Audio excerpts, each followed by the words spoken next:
Hello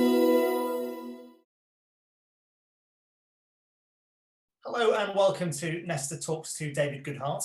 My name is Ravi Gurumurthy. I'm the CEO of Nesta. And Nesta Talks to is a series where we talk to thinkers and writers to help us make sense of the world and the future. Nesta itself is a global innovation foundation to try and make bold ideas come to life to change the world for good.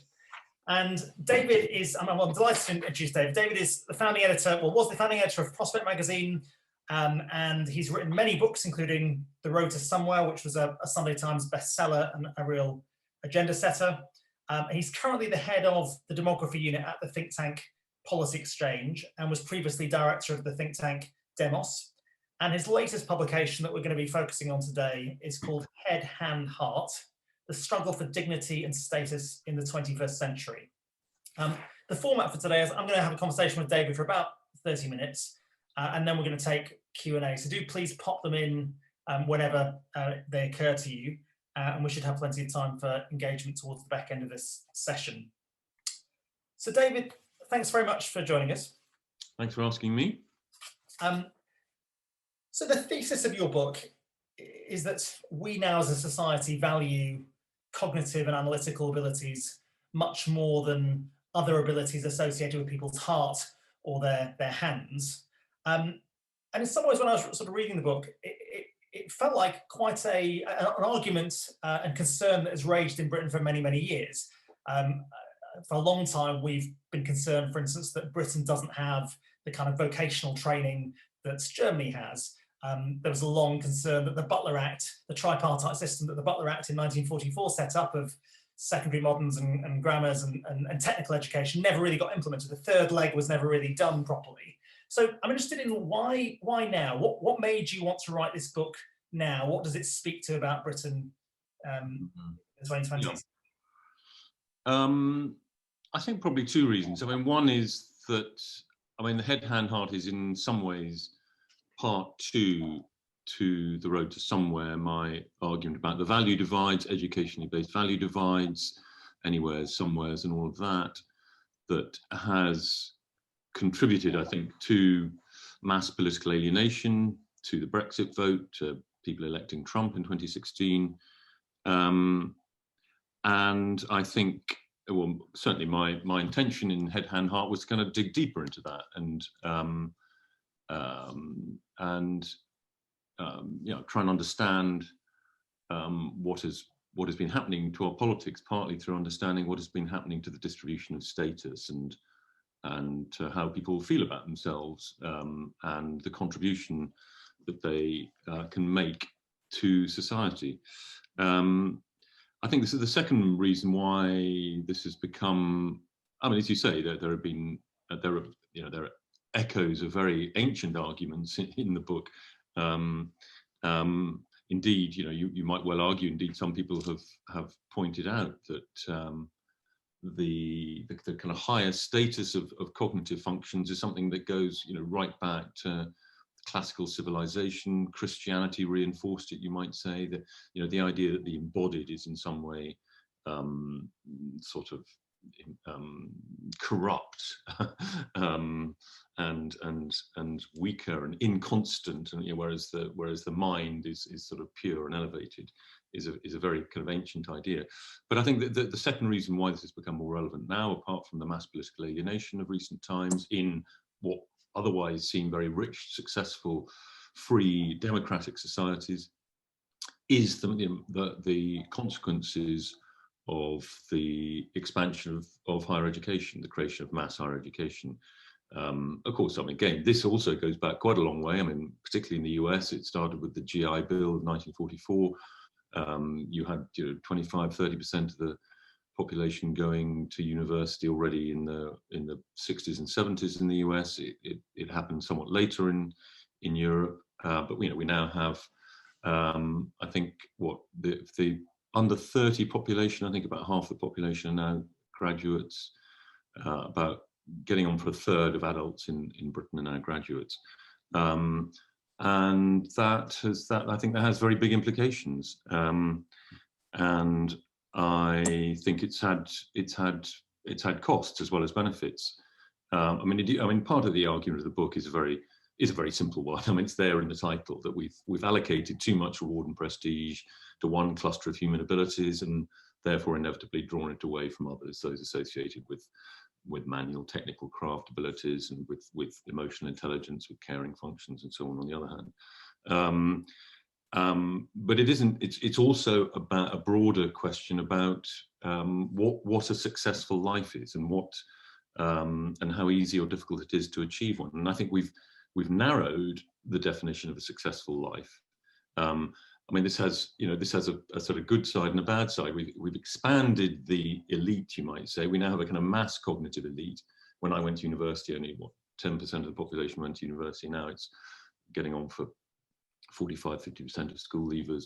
So we've kind of expanded the cognitive elite, but at the same time, that has made those people who are not members of it feel less, less esteemed by the kind of dominant ethos of the society. That that cognitive ability has become the gold standard of kind of human regard, and I think that has very damaging consequences. Is it your contention then that this loss of economic reward, but also status and esteem, is a big part of what's driven politics and Brexit and Trump over the last decade, rather than anything purely economic? Yes, I think this is kind of one of the elephants in the room. This is, we talk about, I don't know, many of the other things that have driven what one might call kind of legitimate populism. The rapidly changing demography of our societies, the collapse of the family, particularly in the bottom half of the socioeconomic spectrum. But I certainly think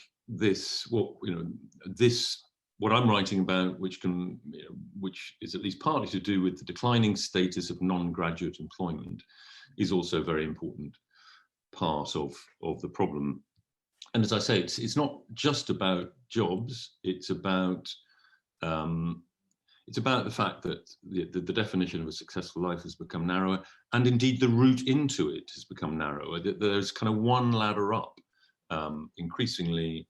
Well, over the last 30 or 40 years, one ladder up into a kind of safe and successful existence has been, going to a good university, do well at school, go to a more or less good university, have a more or less successful professional career, has become the idea of success. And there used to be lots of little ladders up, and I think a broader notion of what it was to lead a successful life. No, I mean, there are, the second part of the argument, and perhaps in some ways the more original part of the argument, is that much of what I'm describing was perfectly functional for quite a long time. Society needed to expand higher education. There was a huge demand on the part of the economy. The knowledge economy, the 1970s, 80s, 90s. We talked about the knowledge economy and how important it was to send more people through a relatively rigorous cognitive training, and that was true, that was functional at the time. We also had a huge, the expansion of the welfare state. I think people often forget the expansion of the welfare state hugely increased professional jobs.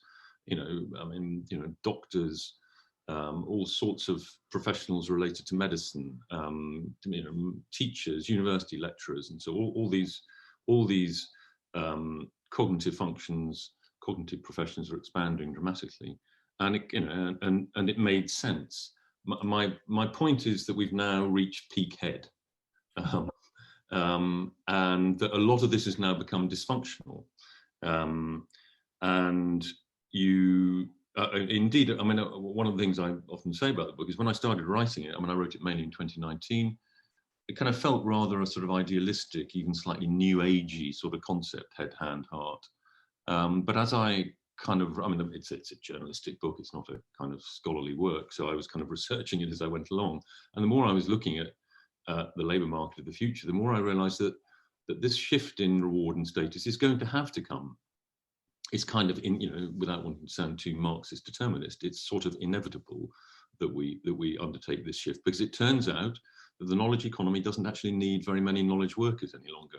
I mean, it's a kind of, it's feasted itself. And this is even before AI really sets in.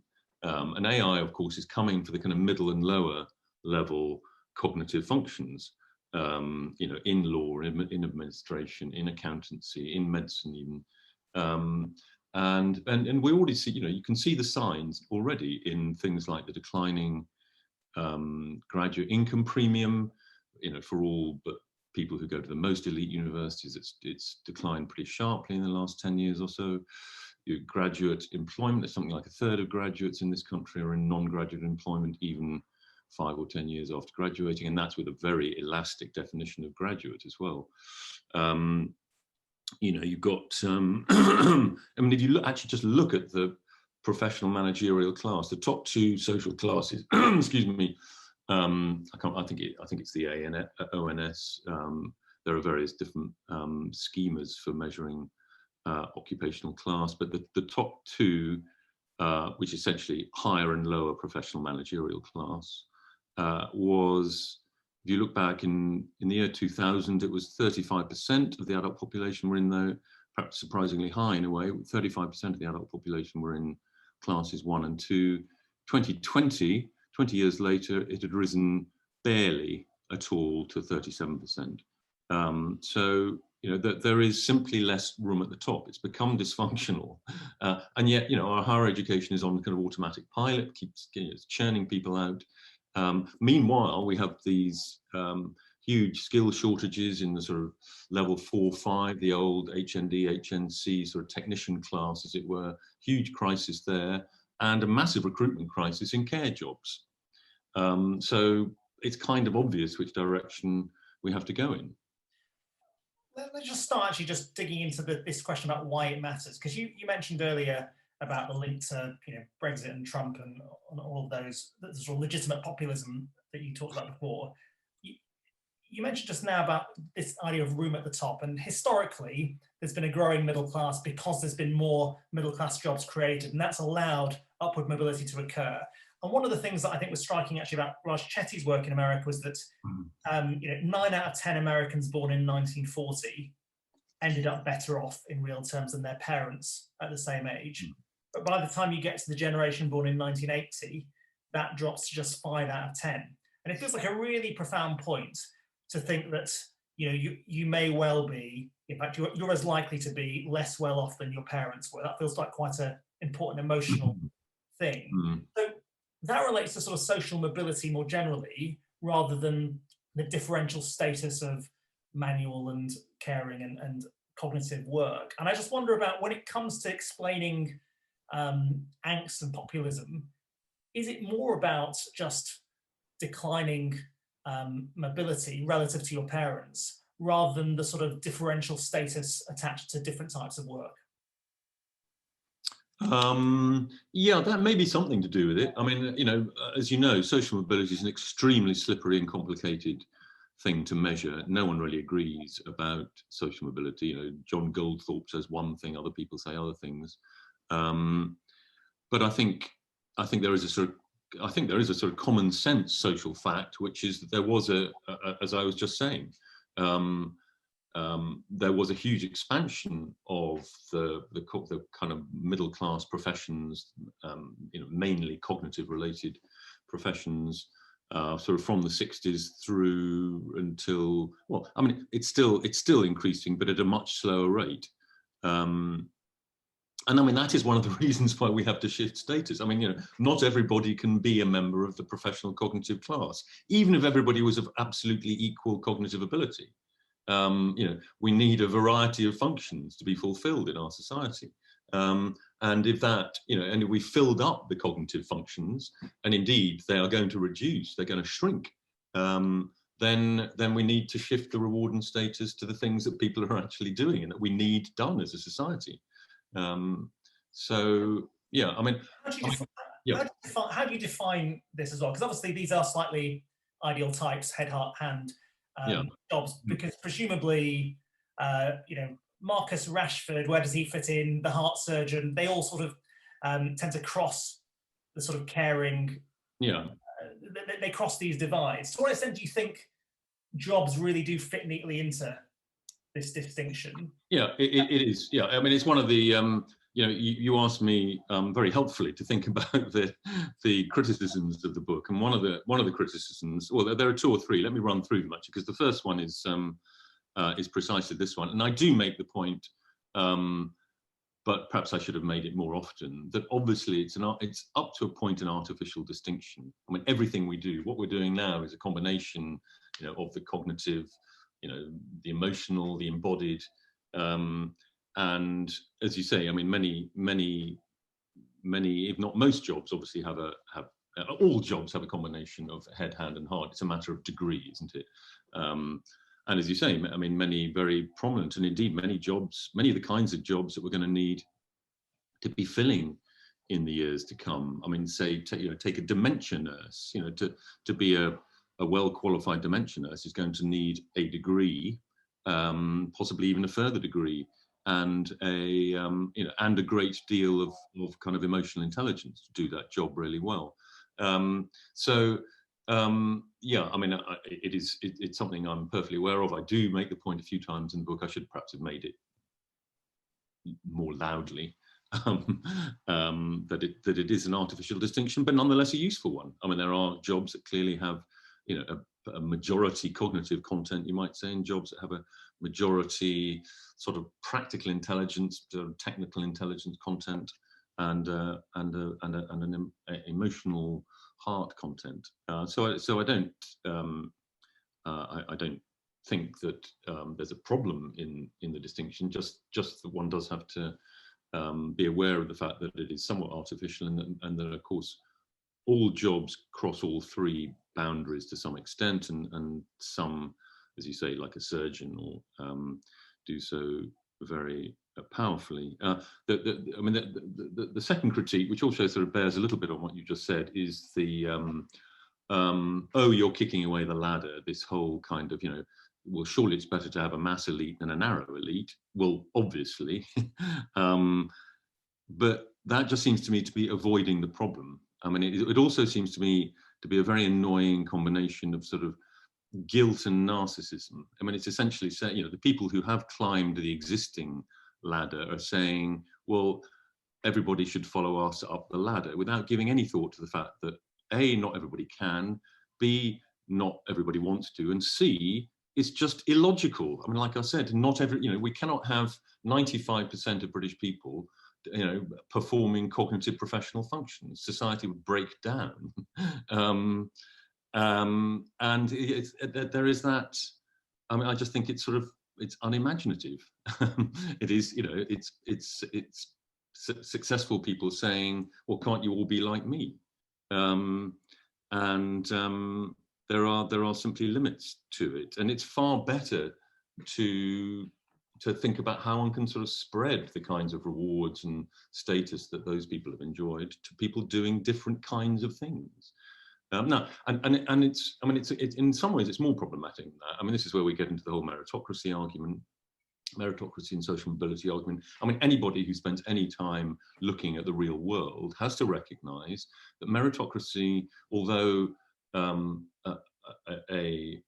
meritocracy is obviously a flawed ideal for a starter. I mean, that's the whole point of the Michael Young critique, is that, to turn a society into a competition that the most able win and everybody else feels like a failure is not going to be a good society. Now, you may say that's a caricature of what our society is, but the other main critique of meritocracy is simply that we're not meritocratic enough. This is the Michael Sandel or Daniel Markovits, and we've had all these books recently, mainly from America, because kind of meritocracy has been emblazoned on the kind of banner of American society at a time when inequality has grown to grotesque levels, and that is that is causing people to question meritocracy reasonably enough. Where I think I differ from some of those critics of meritocracy is in saying it's not so much. We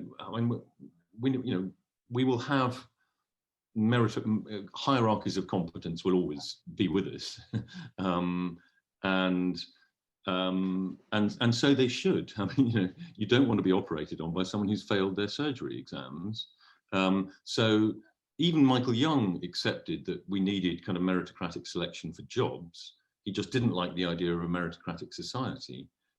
He didn't like the idea of the kind of reward and status that went along with meritocratic selection for jobs. I mean, but it does mean that the critique of meritocracy is a very difficult one in a sense, or it becomes a very sophisticated one. So we're all in favour of meritocratic selection for jobs, particularly top jobs, and yet we're against a meritocratic society. How does that work? The average voter might say. I mean,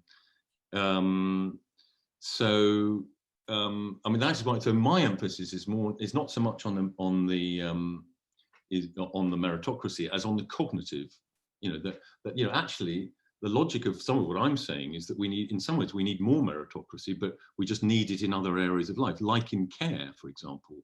One of the reasons why historically care has been undervalued, I think, is, well, I mean, it's tended to be an overwhelmingly female economic sector, well, either in the private realm or the public care economy.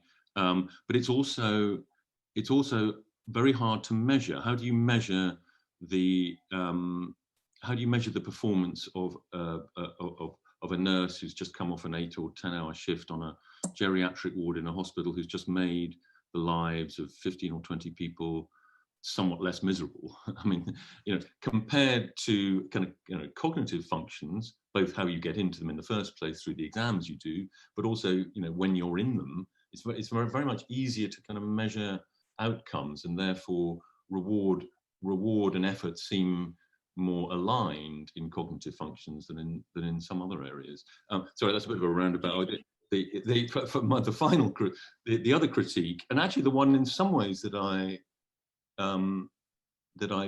pay most attention to, is that actually I exaggerate the degree of resentment created by the current distribution of reward and status. I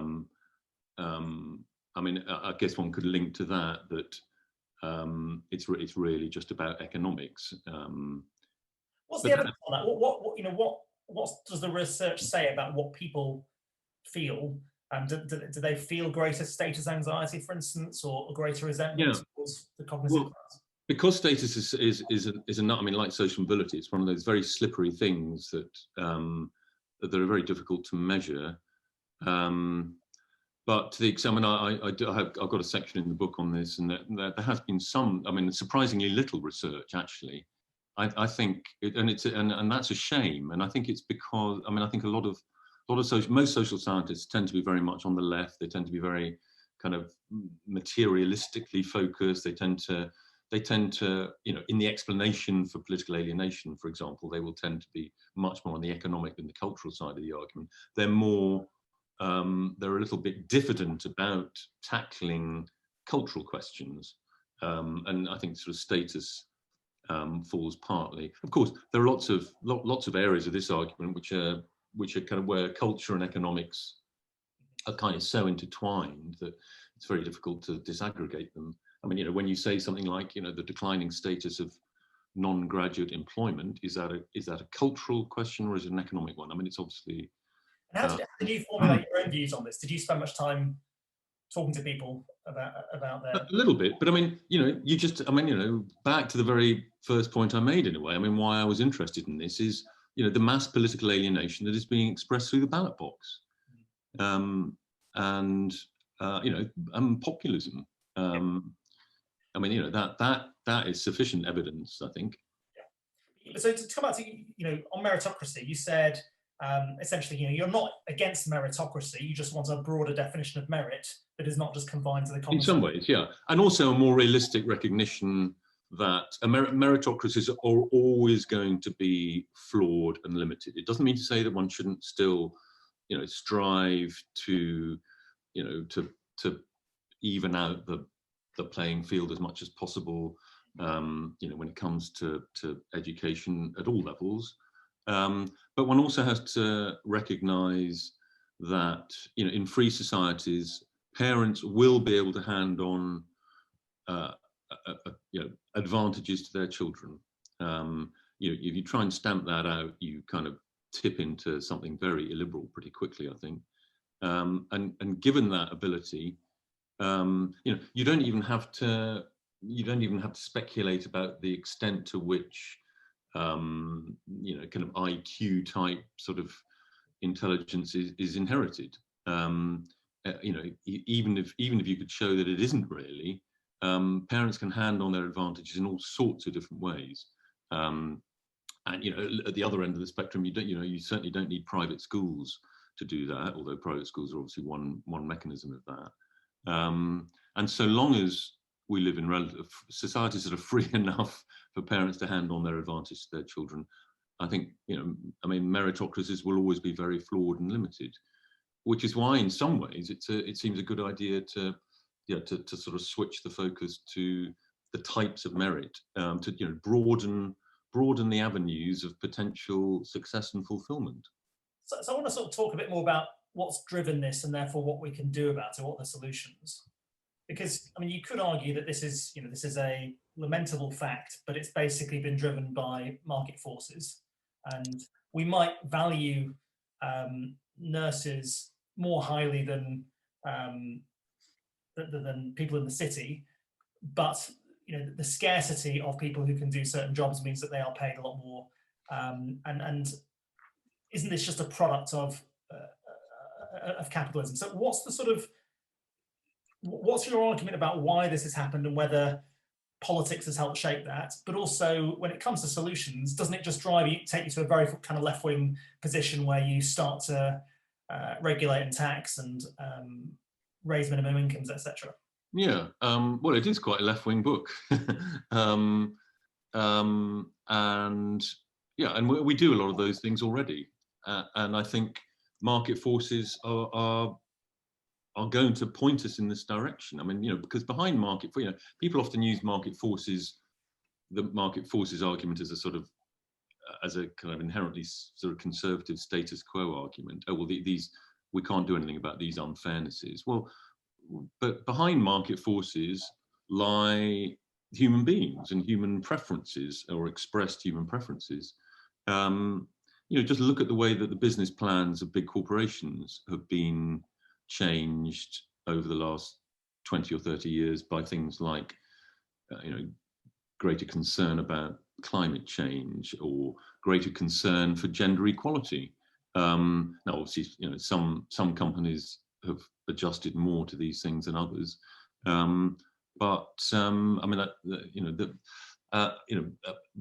the extent to which people talk about the kind of maldistribution of reward and status in the way that I have done, and try and do something about it as citizens, the more we can sort of speed up the process. This process that, as I say, I think is going to, it's already happening to some extent. You're seeing,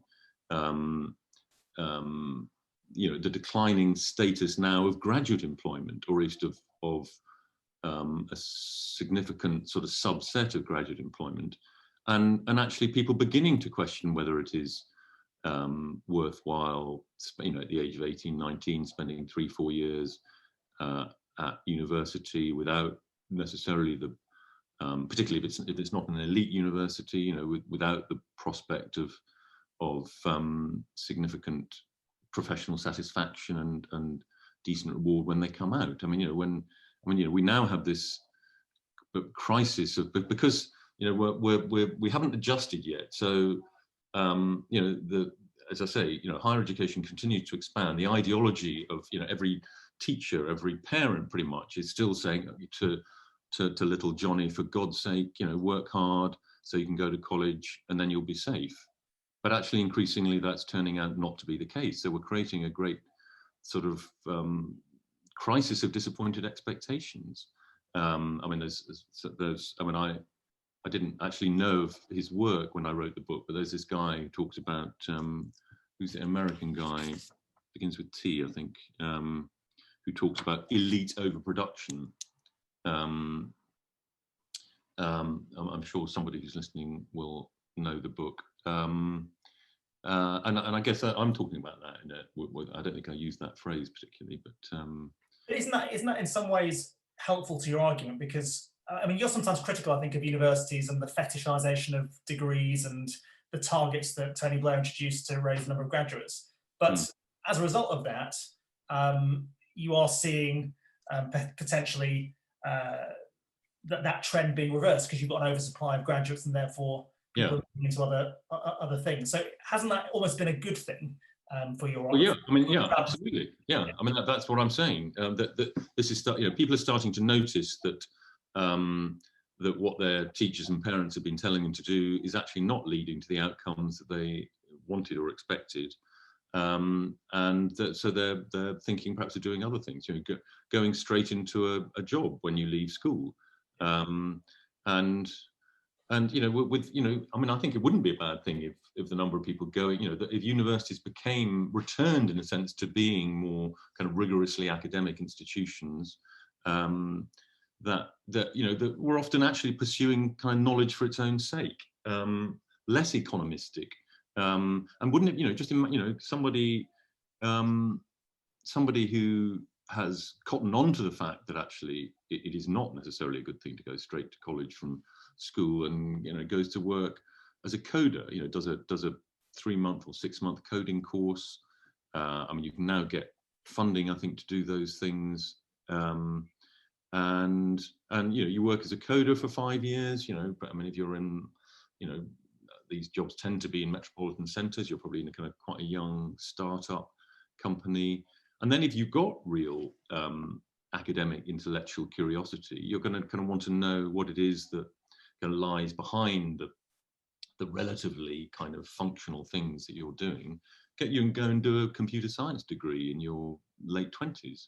I mean, that seems to be a much better way, both for the individual life course and perhaps for the society and the economy, than the current way of doing things. I want to move to some questions that are coming through now, but just one further one for me, which is, who do you look for as countries for inspiration? I've already mentioned Germany before. Japan would be another one. But even in Germany, which is always lauded for its the excellence of its technical education, I don't think it's necessarily true to say that the status of people coming through a technical route is equivalent to the academic cognitive route. There's still a kind of pretty substantial, when I talk to my German friends, they say, yeah, there's still there's still a massive difference in people's aspirations for what they want their children to do. So has any country, you think, got a lot further than us, and how far behind are we compared to some other countries? Yeah, it's a good question. I mean, there are, it kind of overlaps a bit with the critique list, but the caveats to my argument list, which includes the point that we've already touched on of the fact that head, hand and heart is obviously an artificial distinction. I mean, one of the other caveats that I think I have already mentioned is that much of what we're talking, much of the sort of critique would not have been so relevant anyway, 20 or 30 years ago, that it's the sort of the peak head argument. But there are a couple more. One is, and actually I should have said this earlier, because the argument is quite easy to caricature, although most of the reviews I got didn't caricature it in this way, is that, of course, I'm not saying high intelligence is not incredibly valuable. As a human species, we need high intelligence more than ever before, arguably. We need clever people cooperating across national boundaries to create vaccines for COVID, as we happily seem to have done. We need clever people to work out how to suck carbon out of the atmosphere, etc. Not just, I don't just mean technical and medical things, but in all sorts of different areas of life. But the number of people who actually create new knowledge, new useful knowledge, I think is always going to be really pretty small. So we've created this expanded sort of cognitive class, and much of it is doing things that are not actually particularly cognitively demanding. They're not necessarily the people in that sort of bloated sort of cognitive bureaucracy are not necessarily any cleverer or more useful than people doing other functions. And I think there's a sort of almost a piggybacking on the part of kind of many people in the cognitive class on the backs of those who are doing genuinely creative work. But sorry, that's but the other the other caveat is that much of the argument of the book is, or many of the things I'm talking about are worse in the US and the UK, you know, the so-called Anglo-Saxon countries, for partly for kind of historical reasons, and that, as you say, partly because the Germanic countries, Germany, Austria, Switzerland, the Netherlands, and the Scandinavian countries tend to have retained a kind of respect for, you know, so what the Germans called Handwerk, essentially skilled trades, occupations. About half of school leavers still in Germany still go into traditional 2.5, 3-year apprenticeships. Some of them really quite high level. I think quite a few people, almost everybody in Angela Merkel's cabinet is a graduate, but I think about a third to a half of them also have a traditional apprenticeship. Jens Spahn, the health minister, was he was a bank kaufman. He was a kind of marketing. He did a marketing apprenticeship in the financial sector. Before, and he then went on to do a degree, and I think possibly a further degree. So I think there's a sort of sense that different forms of knowledge are sort of on the same kind of level. But you're right. I mean, and Germany, you know, since I think it was the Bologna process about 10 or 15 years ago, they've actually reformed their higher education system. So they've copied us in a way, you know. So it's more people go and do 3-4 year degrees. They used to go on forever in the old days. Or at least a lot of students. They wouldn't start their careers until their late 20s, often in Germany, and that has changed, and that has meant that more kids are going to university. And I think there is a danger that they will be doing this. Just at a time when actually the demand for the kind of cognitive skills that universities produce, at least in some areas, the demand is declining. So I think some countries do better than us on this, but I still think that these arguments do have a resonance,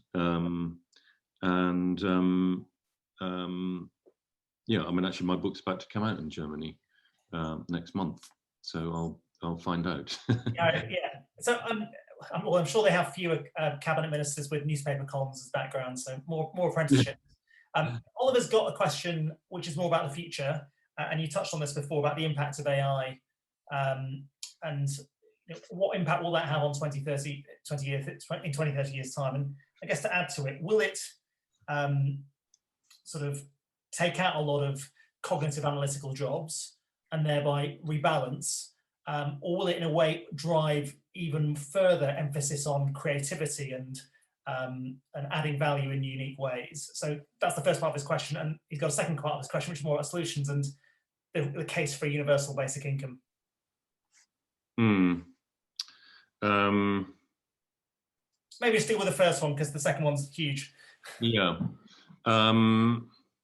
Well, yeah. I mean, as I think I said, you probably there are people who know more about this, who are listening than I do. But you look at we haven't introduced a huge amount of AI, but it does seem, all of the surveys suggest that it's particularly focused on the kind of middle and lower level cognitive functions, in law and accountancy and medicine, public administration, and so on. You will still need very able people in all those areas to sort of push back the boundaries of knowledge, and their jobs are obviously not at issue. But we've kind of expanded. We continue to expand higher education at all levels at a time when the demand is surely heading downwards. I'm not really sure I can. I mean, I think the point about creativity is a slightly separate one, and I think this is in a way the hope of the future. That actually, and I think, as I said earlier, I think we're already seeing, and perhaps this is particularly true amongst people from more comfortable, privileged backgrounds, more affluent homes, who can sort of afford to take the risk. People are kind of looking, unless they are very academic, unless they're very kind of intellectually inclined, why go to university? Wouldn't it be better to try something entrepreneurial, try something sort of, or become a kind of artisanal cheesemaker? The whole kind of craft economy, often driven by quite, people from quite affluent backgrounds, who set up their little artisanal cheese shop in Hackney or whatever it is. I mean, that I think is, I regard that as kind of hand, obviously a fair amount of head and heart too. But I think that's a very welcome trend, and I think we should do whatever possible to encourage it. And so I'd be far more favourable towards kind of sort of small business support than something like UBI. I mean, I'm instinctively very hostile to UBI. I think this is an idea that's very, the people of high cognitive ability are often very fond of, and people who are successful and driven like the idea because they think everybody is like them. But actually, a lot of people, I think, get their sense of meaning, even their sense of community, from going out to work. And if you don't have to, I think the potential consequences of that, the already rather fragile mental health of a lot of people in Western countries, is potentially disastrous. And the other thing that people don't talk about enough, I think, is that it would place very, very strict boundaries around citizenship. You would have to, the hostile environment would have to become a lot more hostile. You would have to police, who was a citizen and who was entitled to UBI much more strictly than we currently police citizenship. So, a question from Agatha, and actually also links to one from JD, which is about how we value caring work, for instance. So I think it's been interesting during the pandemic. Obviously, we've had the collapse for the NHS workers, and we start to see, I think, a little bit more value placed on key workers who've kept the economy going. Do you think how do we actually boost status as opposed to just dealing with the financial side of things? And that sort of relates to, I think, Jay's question, which is about, should we better define success? Is it making a lot of money or having a high profile on social media, or is it something else? And what are the ways in which society conveys what it values?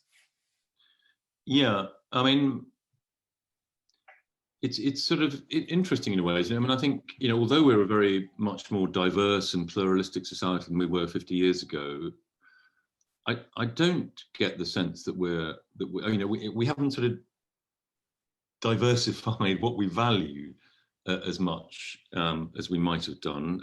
But I do think this is coming for some of the reasons I've described. And Dave, just to push on it, do you think that it literally follows from income? So if we do actually have norms that value caring work higher, and we therefore significantly raise nurses' incomes over the next 10 years and other income, that it will flow from that? Or is there something independent we can do to complement that and make it even stronger? I mean, I think, as you say, I mean, status often follows the money, but it doesn't follow the money completely. I mean, you think of, vicars or, relatively impecunious artists. I mean, they have status because of their craft, I guess. But I mean, I think it is a good sign. I mean, the pandemic, I think, has reinforced some of the things I've been talking about. The fact that we not just clapping for carers, but a kind of acknowledgement of our dependency upon the people that maintain what one might call the kind of hidden wiring of our lives, the people that stack shelves in supermarkets and deliver drugs to chemists in white vans, that I think we have come to kind of recognise that, and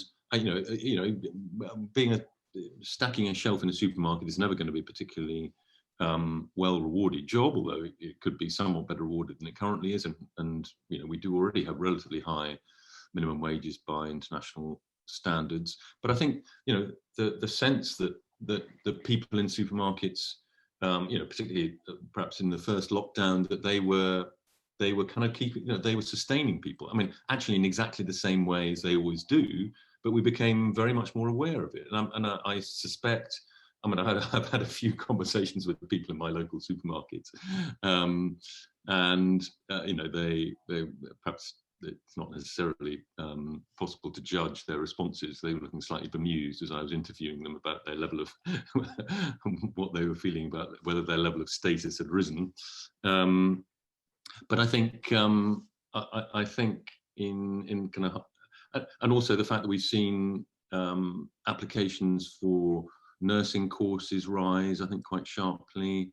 I think it is happening, and I mean, nursing is very hard work, and not everybody can do it, and I think perhaps a stronger sense, it's back to this point I made earlier about actually we need almost more meritocratic distinction in care, because at the moment we have this is what I call sort of cognitive creep, the way that, because cognitive things are easier to measure than other things, manual things and care things are much sort of more fluid in a way, and difficult to pin down a kind of hierarchy of competence. And because of that, you tend to, if you ask an economist why is it that people in care homes are paid so little, they'll say because anybody can do it.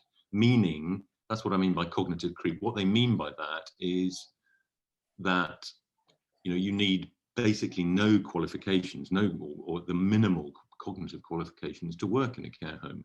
But of course, we all know that anyone who spends any time in a hospital or care home knows perfectly well that it's not true that anybody can do it, or anybody can do it well. I mean, like any other walk of life, there are good carers, there are kind of middling carers, and there are really crap carers.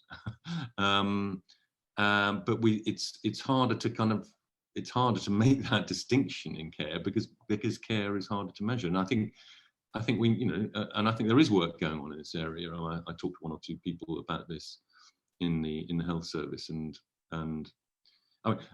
I mean, as soon as you say that, of course, then you also have to acknowledge that part of the ethos of care is an egalitarian, humanistic one that would probably be rather uncomfortable with more kind of investment banker kind of distinctions in levels of pay, or anyway, and that's yeah. I mean, I think Alison's got a question which is, you may have already answered, but she makes the point that the distinction is false and dangerous between what is cognitive and non-cognitive. All work is cognitive, it's how the brain works. Isn't the real issue about how capitalism values people? And I guess it's sort of a fundamental challenge, isn't it? Which is, are you shooting at the wrong target, and your target is even more fundamental than the one you're addressing? Well, no, I mean, I think I would push back against the idea that the distinction is false and dangerous. I think that's ridiculous. I mean, it's true that everything involves head, hand, and heart, but there are some jobs that clearly involve a lot more head than other jobs. The head of the ONS, is a far more cognitive job than someone who removes my rubbish. I mean, obviously, you have to think about removing the rubbish, but it's there are jobs that are based around the manipulation of information of various kinds, and there are jobs that aren't. So I don't think it's ridiculous. But yes, I mean, look, I mean, I mean, a lot of these problems are, like all interesting problems, ultimately insoluble or kind of inevitable, because we have a fundamental tension between notions of equality, particularly, modern liberal democracies, for the first time in human history, really, actually really take equality seriously. We're not only notionally equal before the law, although that's a key aspect of it. Legal equality, political equality, and moral equality. Which this is an issue that arises where kind of race and ethnicity comes into the story. The idea that all humans are morally equal is a remarkably recent one. You could say it really stems from the UN Declaration in 1948. And so we have all of this, and obviously there's strong pressures for more socioeconomic equality as well. So on the one hand, we have, politics is a kind of zone of, democratic politics is a zone of equality. But at the same time, we have this fundamental issue of the uneven distribution of human talents and abilities, which kind of pulls us in the other direction. Pretty well any human activity, you could arrange a group of people into a hierarchy of competence. And if you want your society to work well, you obviously want the people who are competent at particular functions to be kind of dominant in those functions. You want your best cricketers to be playing for England. I mean, it's basic.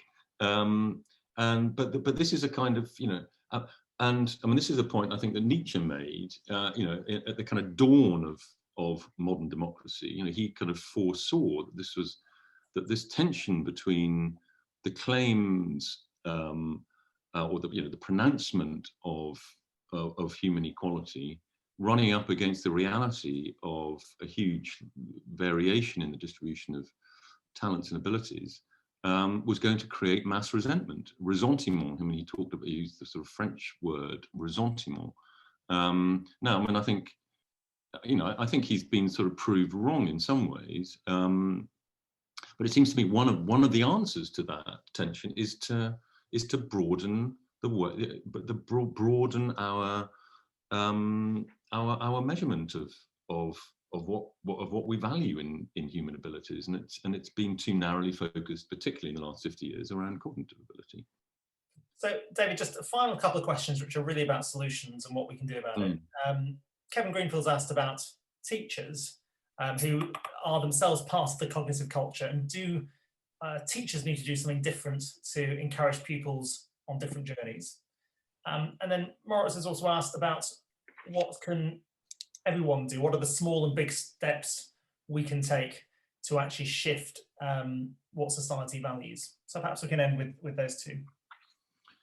Yeah, no, it's interesting. I mean, on the education front, I mean, I think we've been mainly moving pretty rapidly, in some ways, in the wrong direction, or we become much more overtly focused on academic, and the path to university has become, essentially how we judge all secondary schools now. And we've removed from the curriculum many of the the practical, the kind of sort of metalworking, carpentry, and all of that. What was the learning how to cook? What was that called in the old days? Can't remember. Those things are now kind of rather kind of sneered at, and because the idea of everybody joining the this illogical idea that everybody can be a cognitive member of the cognitive meritocratic class has become completely overwhelmingly dominant ideology. Now, having said that, I mean, I was very much in favour of the kind of Govian reforms. I think introducing more, raising the kind of basic level of education is absolutely essential to not just to being an open and fair society and giving everyone a decent chance, And I think a lot of those reforms were very sensible and should continue. But I think they shouldn't have such a sole focus on joining the cognitive meritocracy through going to university. And I think it's a shame in some ways that the Govian reforms have been associated with a much more dismissive approach to a lot of the more craft-based or arts-based aspects of the curriculum. Music and art and dance and drama and all of that. Now it is true, I think, that a lot of those things have been very badly taught in schools. They've been seen as soft options, but actually, a lot of the sort of Govian model schools, I mean, like Catherine Berbal Singh's Michaela's School in Brent and so on, they actually do teach art and music really rigorously, really well. They teach it, and they teach it like maths and English. And the result of that is that they have excellent departments in those areas. So I think I don't think they're I think education can help in this broadening of what we value. Everyday life things. I mean, I think it's sort of.